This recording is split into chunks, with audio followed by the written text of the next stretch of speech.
Hello, y'all. I am back again for another video, along with being right back on this exercise bike. So, this video is going to be about when your no contact is questioned. And when I say this, I don't mean it's questioned during the time that the no contact was going on, it's questioned when someone passes away. And I am going to explain to you why not to take this so personal, and some of the best people that love you will ask you questions. Don't be so sensitive, y'all. If you're asked a question, just answer it. And so I'm going to explain to you how you go about that. So, logic, using logic. See, if you just react from an emotional standpoint, you won't look at things for the way it is. So you got to keep this in mind. Everybody's going to die one day, including you and I. However, if you were in no contact or the narcissist discarded you, it doesn't matter. You're in no contact. But if you were partly responsible for some form of no contact, and no contact, sometimes you're in no contact in certain areas. Like you may say, okay, the narcissist is dangerous. We don't get along. I don't want to have a physical dispute. So I'm no longer going to go around the narcissist. However, I am willing to have a conversation with them over the phone. Now, many people will tell you that's not complete no contact. However, it is still a form of it because this is someone you will not go around. So, in the meantime, the narcissist is also doing their discards too. So, you're pretty much in physical no contact with somebody that's going to eventually discard you. So, it may work out for your best interest. So, I have empathic people in my world. So, at the end of the day, say, for example, I'm going to give you an example. Of course, you're going to be asked about the no contact when they die because you're still alive. So, just like me, I'm still alive. So, I'm here to be asked the question. Now, say I would have died first, and the other person that was in no contact, the narcissist or psychopath, or someone that's narcissistic, at a minimum, they're narcissistic, then they would have been asked. See how I use logic to come up with that? So that's why you got to stop taking stuff so personal, because no matter what, because your relatives or close friends, almost like relatives, someone is going to be brave enough to ask you about your no contact. And a lot of times it's not another narcissist, it's going to be empathic people. And how do I know that they're empathic? They're still in my life. Most narcissists fall out of my life. They're not around long. All of the people that are in my life that communicate with me, I don't care if we talk once every 2 years. They're empathic people. That's why we stay bonded. I don't stay bonded to psychopaths. It's just an ability that I just don't have. And the reason I don't have it is because I don't want to have that ability. I don't want to stay bonded to a man that beats me up. I don't want to stay bonded to a son or daughter that calls me the B word every time I turn around. I don't want to stay bonded to anybody that I'm consistently helping that's telling me how shitty of a job I'm doing. I don't want to stay bonded to someone that's just completely using me and they never got nothing to give me, not even a Dollar Tree item. I don't want to stay bonded to these kind of people. So it's not an ability that I desire to have, first of all. So the question may come because if they die first, in this particular case, the narcissist finally did a full discard of me. However, I worked to help that go forward because I stopped offering anything. I don't have money. I don't have this. I just got tired of it. I was told by this particular narcissist, well, you ain't got no man and stuff like that. And I was able to give this particular narcissist a lot of advice over the phone. This was a relative. And what I told this particular relative is, you gonna wish you was me one day. You gonna wish that you didn't have no man, because that particular man you with right now is gonna be the death of you. And after that, it was just full blown drug abuse. The kids started going one by one, losing custody of the kids. It turned out to be pretty bad. However, I just got to the point like this. I ain't got no money. I ain't got no man. I ain't got this. I ain't got that. The narcissist calling me and asking me for money to eat while they cooking beef and shit in the skillet. The narcissist had more food that they was cooking up than I had in my home. And I'm a single mom. So what happened was I started waking up. I began studying narcissism and being more aware of it around 2018. And this was when this process finally started moving, because I realized what a supply source is. And remember, the first supply source for the narcissist is they freaking parents. You got to keep this in mind. So you got to start looking at your sons and daughters. You got to look at your parents differently. I believe in honoring thy mother and father. However, I know a sister, she's in no contact with her mom. And the reason she's in no contact with her mom is because she promised herself that if her son passed away, that she wouldn't deal with her mom no more, because she contributed a lot of the things that her mother was doing to her son's death. For example, when her son was a runaway, her own mother was helping her son run away. And this woman's a good mom. I mean, she didn't want her son running away because she wanted him safe and at home, not being killed or harmed. And he ultimately ended up being shot and killed by someone when he was not at home. But her own mother was picking her son up and taking her son away from home. Now, come on now, even though I believe in honoring thy mother and father, that's a pretty legitimate excuse to kind of leave your mom alone to protect yourself, because in her case, she has four other children, okay, that she's currently raising. And the last thing she needs is her mom doing the same thing with the kids she got at home. Who needs their freaking mom picking up their kids, helping to take them somewhere where they ultimately gonna be shot down? Is that a mom? So her mom is not a protector. And she's honoring her mom because she still loves her mom. However, in a case like that, I get it.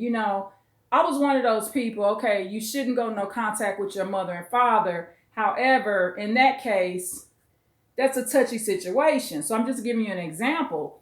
So this is what you first need to do. When you're asked a question, you got to evaluate who's asking it. And with these two particular people, they are empathic and they are good-hearted. And they have been in my life since childhood. Okay? So you got to evaluate how they do things. And with these two people, they're so empathic. One is a lady, one is a man. They don't really fully believe in no contact in the real sense of the word, like in the way that I would. They just don't. They're not they're so good-hearted a lot of times in cases where I think they should go no contact. They're so good-hearted that they just won't do it, or they too insecure to do it. They don't fully accept, and they have not studied narcissism to the degree I have. So a lot of people that have not studied, they don't really understand how they're a supply source. So, okay, let's start with the lady. This sister had an ex-husband that basically was peeking in on one of the family members. She still has a conversation with him here and there. It's not as often as it used to be. It's kind of dwindled away over time. However, she was married to this man for a very long period of time. Okay, this is her ex-husband. They might even still be legally married, which is part of the problem. How can you go no contact when you ain't did your freaking divorce? However, that's not my place to judge. He's a creep for what he did. She knows he's a creep, but she just has this heart. However, in these type of situations, the empathic person, they have a heart for the narcissist or the sociopath, but they do not have enough heart for themselves. Now, in this sister's case, she believes in not holding grudges. So what she says is, I don't want to hold a grudge. You can be in no contact and not hold a grudge. Now, for me, this is how I judge people. For one, this particular sister caught her ex-husband doing the act, looking at her particular young relative in their home. She caught him. He was looking and peeking. Let's say it's a restroom or wherever. He was peeking in on her young relative, which is like a granddaughter or niece or something like that. And she caught him. She caught his ass in the act. Now, me, I ain't the one. And the Lord ain't never allowed me to be in no situation like that, because his ass would be lucky that he's still walking around on 2 feet with his sick fucking ass. And I want the Lord to continue to keep me out of those situations. And a lot of people would have fucked him up. I walk in the room and you peeking in on my granddaughter, my niece, my nephew, or my grandson. What the fuck is wrong with you? And that's because of temper. Maybe I can handle it more now. I don't know. I've matured a lot. However, I've been around some molesters that I've been involved with, but I didn't catch it. I know it happened, but I didn't catch it hands on. But it did happen. The evidence was there. I wasn't home when it happened, when my relative was violated. And so someone else told me what the molester had done to my own relative. However, am I big enough or brave enough to see this shit and not fuck somebody up? No, I can't say that. But this sister, she prays a lot. So do I. But even with me coming out of prayer, I don't know if I could have handled that. And the reason is because it catches me off guard. Like, I just think that's some sick, weirdo shit. Like, you need to know better than to be coming in and looking at my family members like that, weirdo. I am just against child molestation. Okay? That's just that. Now, at a minimum, okay, say I handle it like the sister did. She handled it like a boss lady. She prayed. She said something to him. She didn't get violent. Okay, fine. I could see doing that. However, I wouldn't speak to him no more. He would know not to call my phone. That would be my deal breaker. But that's me. That doesn't make me not an empath. That just makes me a smart empath. And that makes me an empath that's able to facilitate my boundaries more. It don't make me no less good-hearted. I can be just as good-hearted without talking to a freaking child molester. And I'm going to be honest with you. I'm just going to be honest. And a lot of empathic people don't realize this. When they're doing this, well, I'm going to talk to the child molester because I don't want to hold a grudge. Other empathic people sometimes may judge it. Even me, I judged it. Like something wrong with her. However, I think it's better. I don't look at her like something's wrong with her because, for one, okay, I've never been in that situation. I've never been in a situation where I was with a man 30 years and he peeked in on my granddaughter or grandson or my niece or nephew. I've never been in that situation. However, for me, I don't care about time. It doesn't matter whether I've been with you 50 years. You're a freakazoid to me now. You looking in on my relatives in the restroom. You're a creep. That's how I would look at it. I don't care. Obviously, the 50 years that I've been knowing your ass don't matter because you violated my family.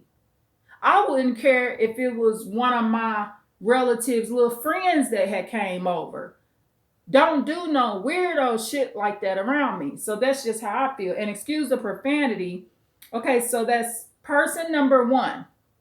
Okay, so remember, I told you, when your no contact is questioned, you got to break down how they do things. And that way you will understand and not take the question so personal. So, okay, the other brother, my relative, okay, now, he's a great dad. He's a married man. He has a son. His son is grown up in college, lives out of state. The dad, my relative, works his ass off to take care of his adult son. And when I say take care of him, paying for his college, paying for his dorm, buying him food, clothes. He spends time with him when he comes in town. When his son comes back in town, he lets his son stay at the house. He's basically kissing this man's ass because his son ain't a boy no more. Now, while he's a supply source to his son, this is example number two, this brother now, while he's a supply source to his son is steadily telling him how fucking bad of a dad he is. Okay? Right after he gives him a big wad of money, you know you're a bad dad. You know you're a bad dad. You know, and he just over and over, he's one of the most ungrateful ass sons I've ever seen any man have. And his daddy ain't like that. His daddy's very grateful and empathetic. But his son is narcissistic. Okay? Now, everything ain't perfect. I wouldn't say his dad is a perfect man, but what I can say is his dad's a great dad. His dad is a better dad than his own daddy was to him when he was little. So this particular relative is a great dad, but this is the treatment that he gets from his son. And oftentimes we discuss what goes on, and I just told him his son's ungrateful. However, his son is going to stay ungrateful because he's steadily paying for shit. Now, this is his only child. Let me point this out. This particular relative, he has no other sons and daughters. He just has this son. Now, me, and I don't consider this a weakness. See, you got different type of empaths. And it's based on how I was raised too. You know, I I never got nothing from the people that helped me telling them how bad they were. I've had many people help me, great friends, relatives, people that were not maybe blood relatives, but they're like in laws, stuff like that. They've done a lot for me throughout my life, right? Nobody ever did a lot for me while I was telling them how bad they was doing. I ain't got no money from nobody, a loan or any gifts from nobody while I was telling them, you know, you a bad person. You know, you a bad person. You know, you not shit. You know, you not no good. That ain't never happened for me. And I don't expect it to happen. I don't expect to get any blessing from anybody telling them how bad of a damn job they doing. Where they do that at? Where do they do that at? I was clearly raised off of a reward system. You be good, we be good. And I think that's an excellent parenting style. You don't want to raise narcissists. Because what happens is that's why we got so many parents laying up in they piss and shit right now in nursing homes. Do you know how many of those people gave everything they had to their kids and grandkids? But the problem is they never made their kids give anything back. They never suggested it. They just spoil their kids, give. A lot of times the parents ain't even making the kids say thank you. Oh, well, he or she did smile. So they ain't thank you. You just gave this little boy or girl $1 million. Oh, they just smiled? They ain't writing nothing on paper. Thank you, mom or dad. Thank you for this house. And some of them just smile and don't even speak to their parents and grandparents no more. It's bad, y'all. And so going back to this particular relative, this is the treatment that he gets from his own son. And he's a giver. He's just a giver like that. I mean, and he loves his son. But the son is not grateful. So, and I went through this with this particular relative that passed away. Wasn't nothing I was going to do going to be good enough. And I woke up to that. I give, it's still going to be considered bad. So the question comes up. Now, remember the first example, the sister I told you with the perverted ass ex-husband. And the second example, my relative that's basically being emotionally abused by his son. It's ongoing. These situations are still current. These are current situations. And these are both empaths. Okay? Not the people that's abusing them, like the pedophile ain't an empath, and my relative's son is not an empath. So I want to point out who's the empath. The empaths are the givers and the good-hearted people that's continuing to talk and give. However, remember, you got different empaths. And also being empathic, you have to train yourself. It takes a lot of strength to let these kind of people go. For this particular relative that passed away, it wasn't easy, but I had to stop the abuse.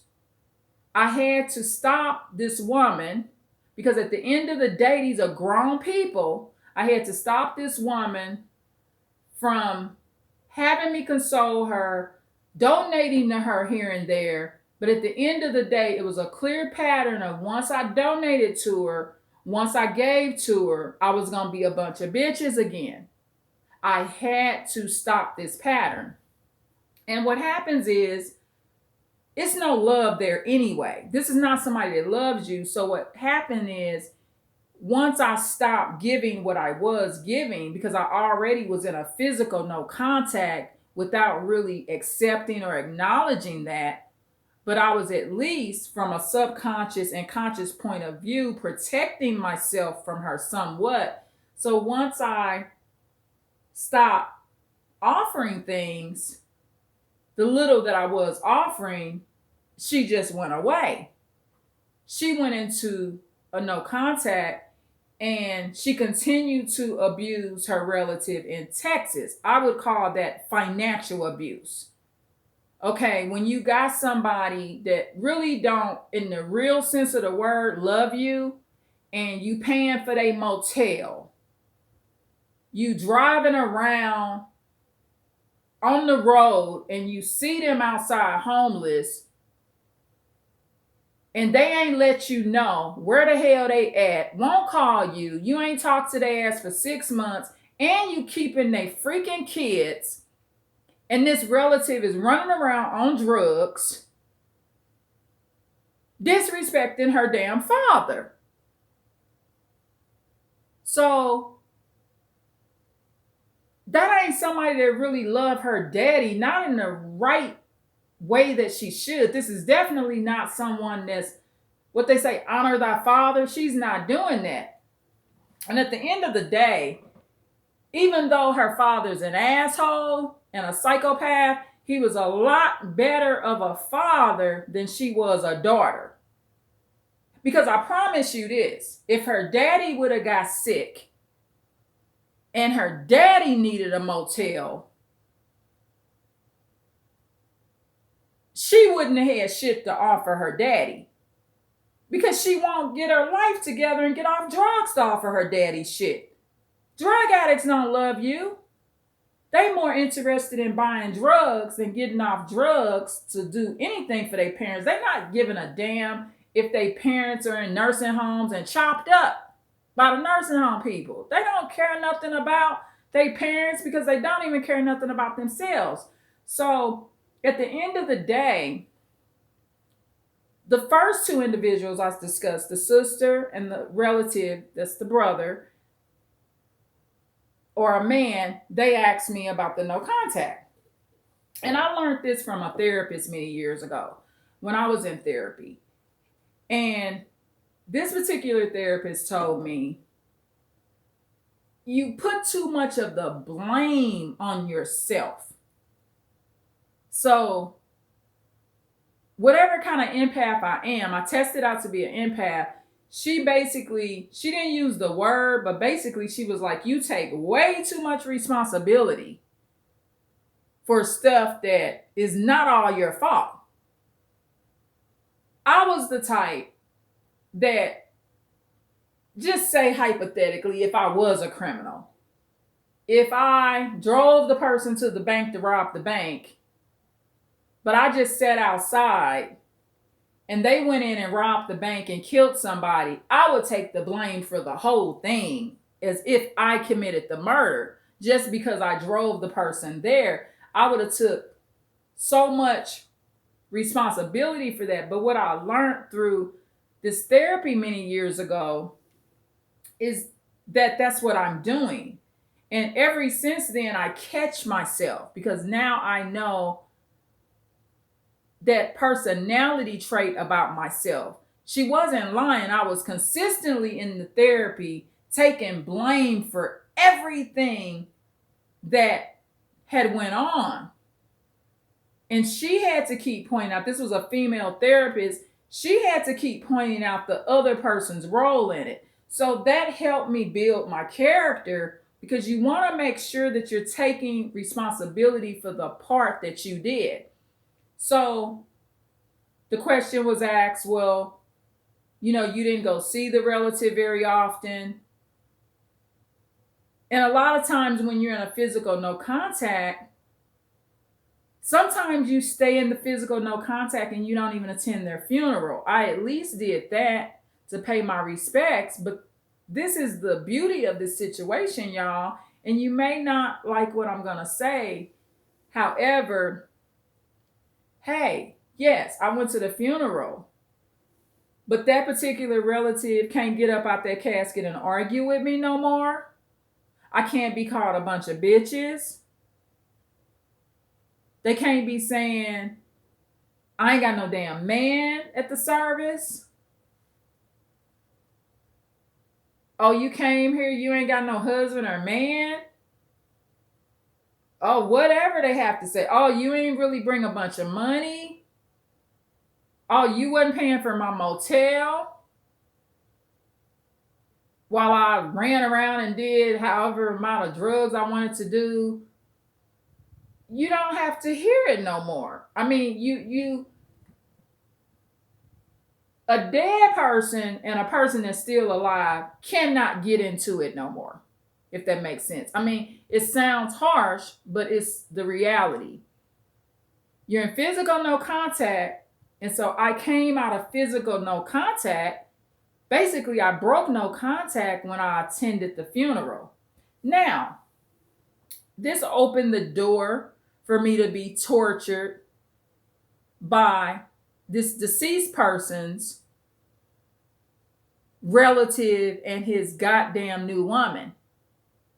This opened the doorway for me to receive more abuse, emotional abuse, but still, it's still abuse. So you just got to accept that if you're going to go to a funeral, it's a tough situation because you got other relatives that you want to see and talk to. It's just a bad situation. It just is a situation that began on a bad foundation in the first place. And for me, y'all, it was easy for me to be in a physical no contact because I live out of town. So, okay, the question comes. So, one question came yesterday. They were both back to back. One question was yesterday, the other one was the day before. And they're just curious. They just want to know. They're really kind of asking you, how was you brave enough to do it? They may want to do it.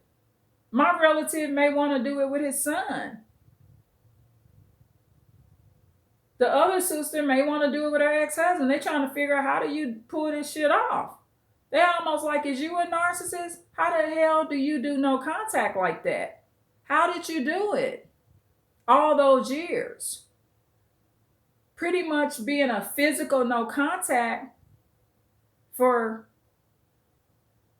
over 15 years, a minimum of 15 years. How did you do it? You know, don't always take questions so personal. So what I did, tell the truth. I told the relative, that's the man, I said, well, I didn't get along with her.